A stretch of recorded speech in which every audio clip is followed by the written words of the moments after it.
নবী সাল্লাল্লাহু আলাইহি ওয়াসাল্লাম বলেছেন যে এই দোয়া পড়ার পরে যদি কেউ সকালে পড়ে রাত্রের আগে মারা যায় জান্নাতে চলে যাবে ইনশাআল্লাহ। রাতে পড়ে সকালের আগে ইন্তেকাল করলে জান্নাতে চলে যাবে ইনশাআল্লাহ। সাইয়্যিদুল ইস্তিগফার, সাইয়্যিদুল ইস্তিগফার আমার সাথে বলবেন, আল্লাহুম্মা আনতা রাব্বি লা ইলাহা ইল্লা আনতা খালাকতানি আনা আবদুক ওয়া আনা আলা আহদিক ওয়া ওয়া'দিকা মাস্তাতা'ত আউযু বিকা মিন শাররি মা সানা'ত আবুউ লাক বিনি'মাতিকা আলাই ওয়া আবুউ বিযানবি ফাগফিরলি ফাইন্নাহু লা ইয়াগফিরুয যুনুবা ইল্লা আনতা। এই যে আমরা গত লেকচারে বলেছিলাম যে আমাদের ইবাদতগুলো অন্তঃসার শূন্য হয়ে যাচ্ছে এই কারণে, বিকজ আমরা অর্থটা বুঝি না। এই যে দোয়াটা আপনি করলেন, নবী সাল্লাল্লাহু আলাইহি ওয়াসাল্লাম বলেছেন যে এই দোয়া পড়ার পরে যদি কেউ সকালে পড়ে রাত্রের আগে মারা যায় জান্নাতে চলে যাবে ইনশাআল্লাহ। রাতে পড়ে সকালের আগে ইন্তেকাল করলে জান্নাতে চলে যাবে ইনশাআল্লাহ। তো কি পড়লাম? আল্লাহ পাক বলছেন, নবী সাল্লাল্লাহু আলাইহি ওয়াসাল্লাম বলছেন, আল্লাহুম্মা হে আল্লাহ আনতা রব্বি, আল্লাহ তুমি আমার রব, খালাকতানি তুমি আমাকে সৃষ্টি করেছো, আনা আবদুক আমি তোমার বান্দা, ওয়া আনা আলা আহদিকা আমি তোমার সাথে যে অঙ্গীকার করেছি এর উপরে আছি, মাস্তাতা'তু থাকার চেষ্টা করছি, আমি সাধ্যমতো থাকার চেষ্টা করছি, আবুউ লাকা বিনি'মাতিকা আলাই আমার উপরে আমার যে উপরে তুমি যে নিয়ামত দিয়েছো আল্লাহ এগুলো আমি স্বীকার করছি। হে আল্লাহ তুমি আমার উপর যত নিয়ামত দিয়েছো আমি স্বীকার করছি, ওয়া আবুউ বিযানবি আমার যত গুনাহ আল্লাহ সব স্বীকার করছি। এইভাবে যদি বান্দা আল্লাহর কাছে দোয়া করে আল্লাহ মাফ করবেন না? সুবহানাল্লাহ। ফাগফিরলি আল্লাহ আপনি আমাকে মাফ করুন, ফাইন্নাহু লা ইয়াগফিরু যুনুবা ইল্লা আনতা কারণ আপনি ছাড়া যুনুব কেউ ক্ষমা করতে পারেন। ব্যাস এইভাবে বুঝে বুঝে এটা যদি না পড়েন অ্যাটলিস্ট এতটুকু, আস্তাগফিরুল্লাহাল্লাযী লা ইলাহা ইল্লা হুয়াল হাইয়ুল কাইয়্যুম ওয়া আতুবু ইলাইহি, এইটুকু। আর এটাও যদি না পড়েন, না পড়াটা একটু লজ্জার যদিও বা, তাও যদি না পড়েন তাহলে বলবেন আস্তাগফিরুল্লাহ ওয়া আতুবু ইলাইহি, আস্তাগফিরুল্লাহ ওয়া আতুবু ইলাইহি। আসুন তাহলে আমরা কাজগুলো পেয়ে গেলাম। এখন আসুন আমরা কেন রোজা রাখছি। নবী করিম সাল্লাল্লাহু আলাইহি ওয়াসাল্লাম এখানে উদ্দেশ্যটা বলছেন, এই দিনে কি করা হয়েছে? মুসা আলাইহিস সালাম এবং তার কওমকে নাজাত দেওয়া হয়েছে, ফেরাউন তার কওমকে ডুবিয়ে দেওয়া হয়েছে। এই তো এই রোজার সাথে কিন্তু হুসাইন রাদিয়াল্লাহু আনহুর কারবালার শাহাদাতের কোনো সম্পর্ক নাই। এটা একটা আকীদা পরিষ্কার করে নেবেন। কারণ হুসাইন রাদিয়াল্লাহু আনহুর কারবালার ঘটনা হয়েছে নবী সাল্লাল্লাহু আলাইহি ওয়াসাল্লামের ইন্তেকালের 60 বছর পরে। শরীয়ত ক্লোজ হয়ে গেছে না নবী সাল্লাল্লাহু আলাইহি ওয়াসাল্লাম ইন্তেকালের সাথে সাথে, নাকি আরও শরীয়ত আসবে? তো শরীয়তের কোনো নতুন বিধান কি এর পরেও চালু করা যাবে? এই দিনে অনেক ঘটনা ঘটেছে, এই ঘটনাগুলোর সম্পর্কে কিছু দুর্বল বর্ণনা আছে বিধায় আমি বলছি না পাবলিকলি। বলা হচ্ছে এই দিনে নূহ আলাইহিস সালামের কিস্তি, ওই যে কিস্তি প্লাবনে ভেসে ভেসে এই দিনে জুদি পাহাড়ে এসে নোঙর করেছে, এরকম অনেক ঘটনা। এই দিনে মুসা আলাইহিস সালামকে নাজাত দেওয়া হয়েছে, এই দিনে ফেরাউনকে ডুবিয়ে দেওয়া হয়েছে, এরকম অনেক ঘটনা আছে। কিন্তু এই দিনে রোজা রাখার উদ্দেশ্য হচ্ছে এই নাজাতে মুসা। এইটা হুসাইন রাদিয়াল্লাহু আনহুর শাহাদাতের কষ্টে রাখছি না আমরা, ওইটা আমাদের জন্য আরেকটা জায়গা। ওই জায়গাটা নিয়ে আমি যে হুসাইন রাদিয়াল্লাহু আনহুর শাহাদাত, ওইটা থেকে শিক্ষাটা আমার কি, এই ঘটনাটা এই 10 মুহররমে ঘটে গেছে, এটা আল্লাহ পাকের তাকদিরে ছিল, এই দিনেই ঘটনাটা ঘটে গেছে। এই ঘটনা ঘটার আগেই নবী সাল্লাল্লাহু আলাইহি ওয়াসাল্লাম রোজা রাখতেন, এমন না যে এই ঘটনা ঘটার পরে সাহাবীরা রোজা রাখা শুরু করেছেন, ব্যাপারটা কি তাই না। মূল জিনিসটা বুঝি, তারপর হুসাইন রাদিয়াল্লাহু আনহুর শাহাদাতের দিকে যাবো ইনশাআল্লাহ। আমরা দোয়া করি আল্লাহ পাক আমাদের সবাইকে হুসাইন রাদিয়াল্লাহু আনহুর মতো সাহস, কারেজ দান করুন, তাদের মতো বীরত্বপূর্ণ ঈমান দান করুন, এবং জুলুমের বিরুদ্ধে তার মতো দাঁড়িয়ে যাওয়ার মানসিকতা দান করুন। আল্লাহ পাক সারা দুনিয়া থেকে ইয়াজিদদেরকে ধ্বংস করুন, এবং রাসূল সাল্লাল্লাহু আলাইহি ওয়াসাল্লামের কলিজার টুকরা নাতি হুসাইন রাদিয়াল্লাহু আনহুকে আল্লাহ পাক জান্নাতের উচ্চ মর্যাদা দান করুন। তো এখানে দেখুন মুসা আলাইহিস সালামের নাজাতের সাথে আশুরার ঘটনা জড়িত। আর একটা কথা আমি বলে দিই, মুসা আলাইহিস সালাম, তার কওম, ফেরাউন এবং শেষ জামানা দাজ্জাল, জেরুজালেম, ইহুদি, এদের সবার সাথে একটা যোগসূত্র আছে। একটু বোঝার চেষ্টা করবেন। আবার বলছি, রোজাটা রাখছি আমরা আশুরার স্মৃতিতে, ওই স্মরণে। এই আশুরার দিন এর ঘটনা, মুসা আলাইহিস সালামের কওম, ফেরাউন, বনু ইসরাইল, এখনকার জেরুজালেম, জিউসদের উত্থান, শেষ জামানা, এই প্রত্যেকটা বিষয় কানেক্টেড আছে। আমি জানি না কিভাবে আমি শব্দ নিয়ে আপনাদেরকে বুঝাবো, আমি এখনগুলো লেকচারগুলোতে বলি যে আমি লাস্ট 3-4 বছর থেকে একটা প্রবলেম ফেস করছি, অনেক কিছু বুঝতে পারছি কিন্তু আমি আপনাকে বোঝাতে পারছি না। আমি কোন ভাষা প্রয়োগ করব বা কিভাবে সিকোয়েন্স সাজাবো আমি আসলেই বুঝতে পারছি না। বিশ্বাস করেন, এগুলো শুধু বাইরের কথা বললাম, ভিতরে এমন অনেক কথা আছে যার 30 থেকে 40% আমি বলতে পারছি, বাকি 60% কথা আমি বলতে পারছি না। এখন আপনি ইন্টেলেকচুয়াল অডিয়েন্স হয়ে বুঝে নিয়েন যে কেন বলতে পারছি না, কেন বলতে পারছি না, কী কারণে, এটা আপনার থেকে বুঝে নিতে হবে। তো এখন দেখুন প্রিয় ভাইয়েরা, একটু আমার দিকে খেয়াল করুন। নবী মুসা আলাইহিস সালাম, কোরআন আপনি খুলবেন 44টা জায়গায়, কয়টা জায়গা? 532টা আয়াত আছে। সুবহানাল্লাহ, 44টা জায়গার 532টা আয়াতে আল্লাহ রাব্বুল আলামিন মুসা ফিরআউন মুসা ফিরআউন মুসা ফিরআউন আমাদেরকে বলেছে। কোরআন কাদের জন্যে? আচ্ছা, আমাদেরকে এই ঘটনাটা বারবার বলার কি কারণ? আল্লাহ পাক কেন এতবার করে মুসা আলাইহিস সালাম আর ফিরআউনের ঘটনা আমাদেরকে বলছেন? কারণ কি? আমাদের উম্মার সাথে তার কি সম্পর্ক? সম্পর্ক হচ্ছে নবী সাল্লাল্লাহু আলাইহি ওয়াসাল্লামের সোনালী যুগ যেটা, সেটা চলে যাওয়ার পরে এই ফিতনার যুগে সারা বিশ্ব জুড়ে নতুন নতুন ফেরাউনদের উদ্ভব হবে ইনশাআল্লাহ। হয়েছে কি হয় নাই? এবং এটা চিরায়ত পরিণতি। আল্লাহ পাক এই এতবার করে 532 বার এই মানুষদেরকে ফেরাউনের গল্প কেন শোনাচ্ছেন? যাতে ফেরাউনের পরিণতি সম্পর্কে এরা সচেতন হয়, যাতে ওরাও ফেরাউনের পরিণতি সম্পর্কে সচেতন হয়। কে ফেরাউন? তার নাম রেমেসিস রেমেসিস। তো ফেরাউন কোনো নাম নয়, এটা একটা রাষ্ট্রীয় পদ, ঠিক আছে? তো তার একটা নাম ছিল, আমি নামটা এই মুহূর্তে স্কিপ করে ফেলছি, সম্ভবত আল্লাহ মাফ করুন, আমি নামটা ভুলে গেছি। তো রেমেসিস হচ্ছে তার একটা নাম, আরেকটা নাম আছে, আল্লাহ মাফ করুন। তো কি কারণে সে ফেরাউন হলো? কেন তাকে ফেরাউন বলা হচ্ছে? এক দেখুন, ইউযাববিহুনা আবনাআকুম ওয়া ইস্তাহয়ুনা নিসাআকুম। মুসা আলাইহিস সালামের কওমের বনু ইসরাইলদের ছেলেদেরকে মেরে ফেলছে, মেয়েদেরকে জীবিত রাখছে। সারা বিশ্ব জুড়ে তোমরা কি মুসলমান ছেলেদেরকে মেরে ফেলছো না? এখন আমরা তাদেরকে বলতে চাই, মেসেজ দিতে চাই, সারা বিশ্ব জুড়ে নব্য ফেরাউনরা মুসলিম ছেলেদেরকে মেরে ফেলছে না? এখন মেয়েদেরকে জীবিত রাখছে না? এদেরকে মেসেজ দেওয়া হচ্ছে 532 বার, এদেরকে মেসেজ দেওয়া হচ্ছে। কে ফেরাউন? যে বলছে আনা রব্বুকুমুল আ'লা, আমি তোমাদের মহান রব। সারা ওয়ার্ল্ড যারা চালাচ্ছে তারা এই দাবি প্রত্যক্ষভাবে না করলেও পরোক্ষভাবে ঠিকই করছে। ওয়ার্ল্ডের কতগুলো জায়গায় আপনি দেখবেন যে অবনত চিত্তে আল্লাহ পাকের হুকুমের সামনে মাথা পেতে নিচ্ছে। কয়টা জায়গায় আল্লাহ পাকের সুপ্রিম লসগুলোকে এস্টাবলিশ করা হচ্ছে। তাহলে এটাকে ইনডাইরেক্টলি আপনি চ্যালেঞ্জ করছেন, আল্লাহ পাকের কিতাবকে আপনি ইনডাইরেক্টলি চ্যালেঞ্জ করছেন। এবং এটা আপনি সরাসরি না বললেও, যে আমি মহান রব নই, এ কথা সরাসরি না বললেও আপনার কাজে এটা প্রমাণ করছেন। আল্লাহ পাকের সমস্ত আহকাম হুকুম ইসলামিক বিধানগুলোকে উঠিয়ে দিয়ে জাহেলিয়াত প্রতিষ্ঠা করছেন, শিক্ষা ক্ষেত্রে, সাংস্কৃতিক ক্ষেত্রে, অর্থনৈতিক ক্ষেত্রে, ইভেন পলিটিক্যাল ক্ষেত্রে। তাহলে এটা কি ফেরাউনের আচরণ নয়? এটা কি ফেরাউনের আচরণ নয়? ফেরাউন কাকে বলে? ফেরাউনের ডেফিনেশন কি আসলে? তাকে একটার পর একটা নিদর্শন দেখানো হয়েছে, 9টা নিদর্শন, 9টা দেখানো হয়েছে। আপনি সূরা তাহা পড়ুন, কসাস পড়ুন, পাবেন 9টা নিদর্শন। এতগুলো নিদর্শন আয়াত দেখার পরেও ফেরাউন ঈমান নিয়ে আসে নাই।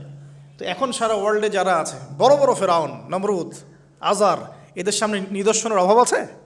এরপরেও কি তারা ইসলাম কবুল করছে, আত্মসমর্পণ করছে? ইসলামের উপর এত আগ্রাসন, এত মানে ম্যাসাকার্ড অবস্থার পরেও ইসলাম কি দিন দিন কমছে না বাড়ছে? নিদর্শন। মুসলিমদের উপরে এত সাংস্কৃতিক আগ্রাসন, শিক্ষাক্ষেত্রে আগ্রাসন, অর্থনৈতিক আগ্রাসন, পলিটিক্যাল আগ্রাসন, এরপরেও কি মুসলিমরা কমেছে না বেড়েছে? নিদর্শন।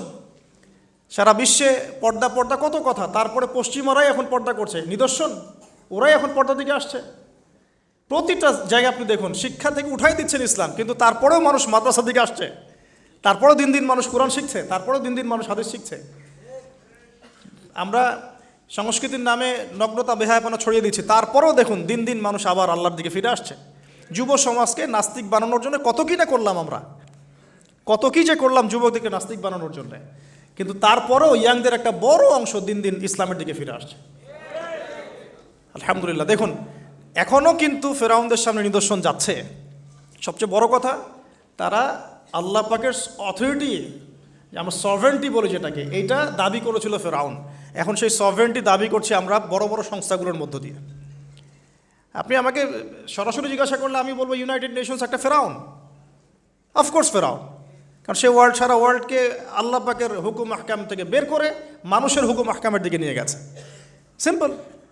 এখন আশুরার সাথে এগুলোর কি সম্পর্ক? এবার এই বিষয়টা দেখুন, একটু খেয়াল করুন, একটু মনোযোগ দিন। নবী মুসা আলাইহিস সালামকে আল্লাহ রাব্বুল আলামিন জন্ম দিয়েছেন কোন বছর জানেন? যেই বছর ওই সন্তান জন্মটা স্থগিত ছিল, মানে 1 বছর তারা সন্তান জবাই করা। জ্যোতিষীরা বলেছিল একজন আসবে তোমার সিংহাসন কেড়ে নিবে। মুসা আলাইহিস সালামের নাম উল্লেখ করা হয় নাই। ফেরাউন খুব সতর্ক, এরপর থেকে যে বাচ্চাই জন্ম নেয় হত্যা করা হয়। সুবহানাল্লাহ, আল্লাহ পাকে দেখেন। তো মুসা আলাইহিস সালামকে আল্লাহ পাক জন্ম দিয়েছেন পরের বছর, মানে যে বছর জবাই করা চলছে তার পরের বছর মুসা আলাইহিস সালাম জন্ম নিয়েছে। এবার তার মা তো ভীত সন্ত্রস্ত, কি করবেন, কিভাবে হবে, ফেরাউন জানতে পারলে তো মেরে ফেলা হবে। এখন আল্লাহ পাক তাকে ওহী করলেন। এই ওহীটা নবুয়ত না, কিন্তু মনের মধ্যে ইলহাম। এটা কি বলি? ইলহাম। যে তুমি তোমার সন্তানকে ভাসিয়ে দাও। কোথায় ভাসাবে? কোনো মা পারবে? বলেন তো, মারা কেটে পারবে? ও মুসা আলাইহিস সালামের মায়ের কলবটা কেঁদে উঠলো। আল্লাহ পাক বলছেন আমি যদি তার কলবকে দৃঢ় না রাখতাম সেই কাজ করতে পারতো না। সুবহানাল্লাহ। তার অন্তরকে দৃঢ় কে রাখে?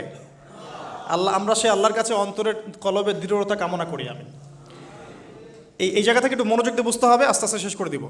এবার আল্লাহ রাব্বুল আলামিনের শান এবং তার পরিকল্পনা দেখুন। আল্লাহ পাক মুসা আলাইহিস সালামের চেহারার মধ্যে মোহাব্বত, ভালোবাসা দিয়ে দিয়েছেন। মানে সুবহানাল্লাহ। অনেক মানুষ আছে না, বাচ্চা দেখলে মহব্বত জাগে, ভালো লাগে, খুব আদর করতে ইচ্ছা করে। ফেরাউনের ঘরে সন্তান নাই, তার স্ত্রী পানির ঘাটে বাচ্চা চলে আসলো। বাচ্চা দেখে সে বলছে মাশাআল্লাহ, এত চমৎকার একটা সন্তান, ফুটফুটে বাচ্চা। ফেরাউনের কাছে নিয়ে গিয়ে বলছে একে রেখে দেই, লা তাকতুলু, তাকে হত্যা করো না, আয়সা ইয়ানফাআনা আও নাত্তাখিযাহু ওয়ালাদা, তাকে আমরা রেখে দেই, হয়তো সে উপকারে আসবে, অথবা কোনো আমরা তাকে সন্তান হিসেবে গ্রহণ করতে পারি। তো ফেরাউন কিন্তু খুব সতর্ক ছিল। তারপরে আল্লাহ পাক তারই ঘরে মুসা আলাইহিস সালামকে বড় করলেন। সুবহানাল্লাহ। আর মুসা আলাইহিস সালাম ফেরাউনের স্ত্রী দুধও পান করছে না। তখন মুসা আলাইহিস সালাম একজন বোন আছে, সে গিয়ে তাদেরকে খবর দিল যে আমরা কি তোমাদেরকে হাল আদুল্লুকুম আলা মান ইয়াকফুলুহ, এমন একজনের কথা বলবো যে মুসাকে দুধ পান করাবে, এই বাচ্চাকে দুধ পান করাবে।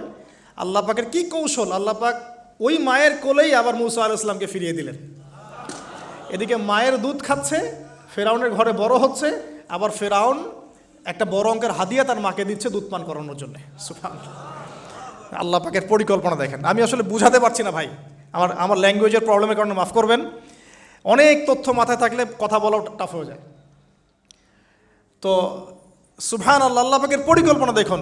যে নবী মুহাম্মদ সাল্লাল্লাহু আলাইহি ওয়াসাল্লামকে মক্কা থেকে তাড়িয়ে দিচ্ছে মানুষ, আল্লাহ রাব্বুল আলামিন সেই মক্কা নবীর পায়ের সামনে এনে দিলেন। সুবহানাল্লাহ। মাত্র 8 বছরের ব্যবধানে। যে বদর যুদ্ধে মুসলিমদেরকে একদম নিঃশেষ করে দেওয়ার প্ল্যান করা হয়েছে, ওই বদরেই আল্লাহ রাব্বুল আলামিন আবু জেহেলের মৃত্যু লিখে রাখলেন। যে ইউসুফকে কুয়ায় ফেলে দিল তার ভাইরা, সেই ইউসুফকে আল্লাহ পাক সেখান থেকে রাজপ্রাসাদ, সেখান থেকে কারাগার, সেখান থেকে আবার নিয়ে আসলেন মিশরের পলিটিক্যাল পাওয়ারে। আল্লাহর পরিকল্পনা। বাদশাহ নাজাশী আবিসিনিয়ায়, আমি তো মালয়েশিয়াকে একটা আবিসিনিয়া মনে করি, এখানে মাশাআল্লাহ এরকম পরিবেশ আছে, শান্তিপূর্ণ ইসলামী পরিবেশ। বাদশাহ নাজাশীর এরকম পরিবেশ ছিল। বাদশাহ নাজাশী কিন্তু মুসলিম ছিল না, সে খ্রিস্টান ছিল। তারপরেও নবীজি বলতেন বাদশাহ নাজাশীর রাজ্যে কেউ জুলুমের শিকার হয় না। সুবহানাল্লাহ। যদিও সে মুসলিম ছিল না, ওখানে ইসলাম নিয়ে গেলেন আল্লাহ পাক, ওখান থেকে পুরো আফ্রিকায় ইসলাম ছড়িয়ে পড়লো। সুবহানাল্লাহ।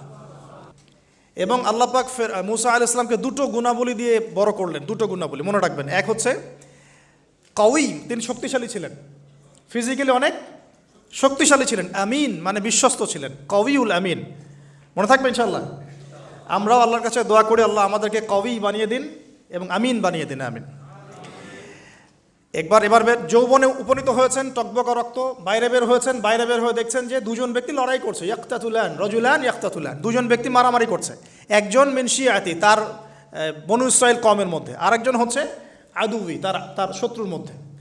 তো মুসা আলাইহিস সালাম গিয়ে সাহায্য করতে চাইলেন তার কম। আমরা বলি না দেশি ভাই সাপোর্ট দিই, তাই না?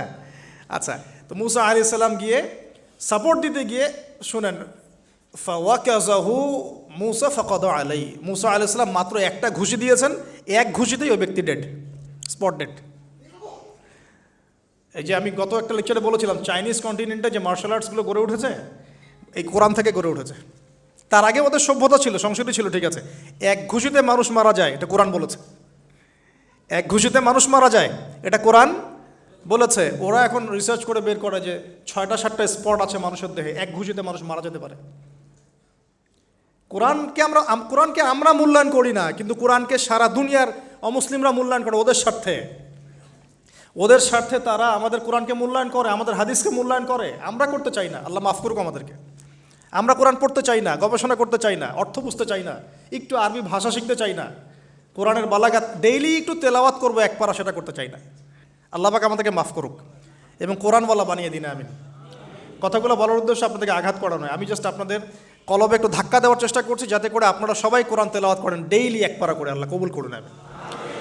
এবার আসুন দেখুন, এবার কি হলো, এটা ইন্টেনশনালি ছিল না, আনইনটেনশনালি মুসা আলাইহিস সালাম এখন কিন্তু মানে হত্যার অপরাধী হয়ে গেছেন, তাই না? ফেরাউন তাকে ধরার জন্য বের হয়েছে দলবল নিয়ে, ওকে ধরতে হবে, এবার অ্যারেস্ট করতে হবে।